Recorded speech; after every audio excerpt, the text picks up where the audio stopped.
If you're an early career professional here in Bangladesh, you've probably been told that your performance is everything.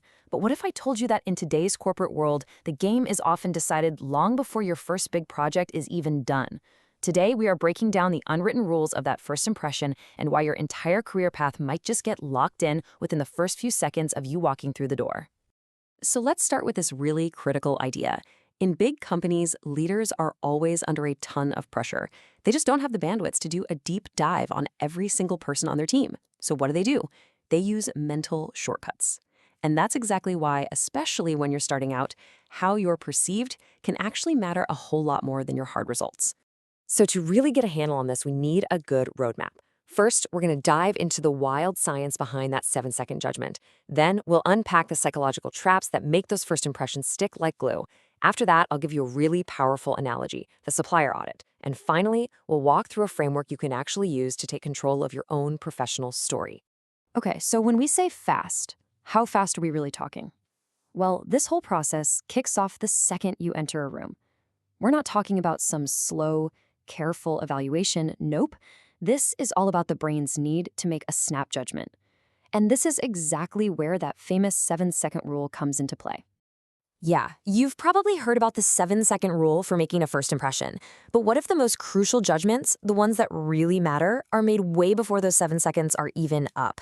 The research is pretty clear on this. The core of that impression, it's formed almost instantly, on a level you're not even aware of. Just take a look at these numbers. It's kind of wild. A judgment on your trustworthiness, that happens in under 100 milliseconds. That is literally faster than the blink of an eye, and it's based almost completely on nonverbal cues. So before you've even had a chance to say hello, your boss's brain has already formed a working theory about who you are. But here's where it gets tricky. Once that split-second judgment is made, our brains work surprisingly hard to prove themselves right. It's not about being stubborn, it's just how we're wired. It all comes down to a couple of powerful mental glitches that basically lock that first impression into place. The first one is called the halo effect. So if you make a great first impression, leaders will start to see everything else you do through that positive lens. A success just proves you're brilliant. A small mistake, it's just a one-off. You basically get the benefit of the doubt every single time. And this gets supercharged by its partner in crime, confirmation bias. See, a leader who already thinks you're a star performer will subconsciously start looking for evidence that proves them right. They'll celebrate your wins and conveniently ignore anything that doesn't fit their initial positive story. And you have to remember, the reverse is dangerously true too. And this right here shows just how unfair that battle can be. Researchers call it an asymmetrical tipping point. A really great first impression, it can be damaged by 1 or 2 big failures. But look at this. Trying to recover from a bad first impression is a long, painful uphill battle that demands constant, consistent excellence just to get back to neutral. Okay, let's bring this into the corporate world with an analogy that a lot of you in manufacturing or supply chain are going to get right away: the supplier audit. I want you to start thinking of every new interaction as a high-stakes audit of you, the professional, right? A busy factory head doesn't have 6 months to analyze a new parts supplier. They do a quick audit, looking for key signals of reliability to manage their risk. Well, guess what? Your leaders are doing the exact same thing with you. They're running a quick mental audit to figure out your potential way before your first official review. And during this silent audit, they're not looking at your CV. They're asking themselves these kinds of questions. Can I trust this person in front of a client? Do they seem like they can handle pressure? Do they get it? The answers to these questions are what open the doors to real opportunities.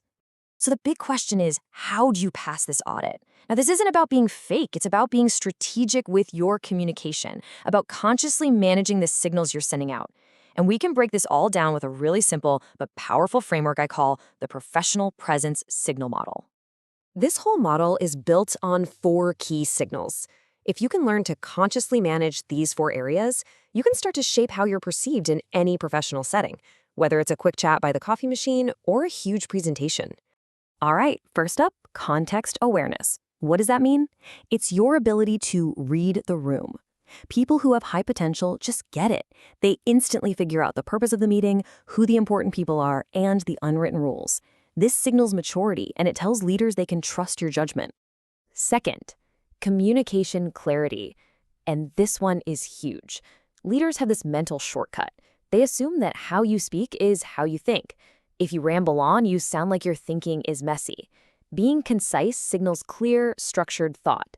So before you open your mouth, just ask yourself, how can I get this point across in 10 words or less? Number 3, reliability signals. Now, these might seem like the basics, but they are incredibly powerful. Being on time, being prepared for the meeting, having your information organized. These simple things send a constant nonverbal message that just screams, I'm dependable. You can trust me with more responsibility.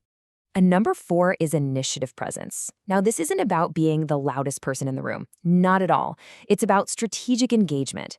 It's about contributing one thoughtful question or one relevant insight that shows you're not just taking up a seat, you're actually invested in the outcome. And that creates this powerful perception that you have a sense of ownership. Okay, so let's put this all together. Let's see how these 4 signals can create 2 totally different career paths in a situation that happens every single day in offices all over Bangladesh. So meet Professional A and Professional B. They're both smart, both technically good at their jobs, but in their first big meeting with a supplier, Professional A is totally passive, a little unprepared, very quiet. Professional B, on the other hand, comes prepared, gives a clear, concise update, and asks one really sharp question. B is sending out strong signals of reliability, clarity, and initiative. A is sending nothing. And here's the bottom line. Their actual technical skills might be almost identical, but the perception of their potential, it's now worlds apart. In that one meeting, the leader in the room is already seeing Professional B as a future leader, all because B strategically managed their signals. And this really brings us to the single most important idea of this whole explainer.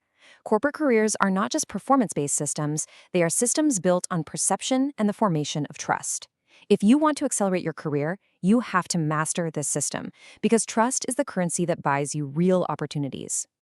And just to be super clear, this isn't about being fake or trying to be someone you're not. Think of it like learning a new language. It's about taking your authentic skills and your hard work and learning to communicate them in the language that the corporate system actually understands. It's how you make sure your value is seen and recognized from day one. From your very first day on the job, a story about your career is being written. So the question on this final slide is really the only one that matters. By mastering the signals you send, you stop being just a character in someone else's story. You get to pick up the pen and become the author of your own success.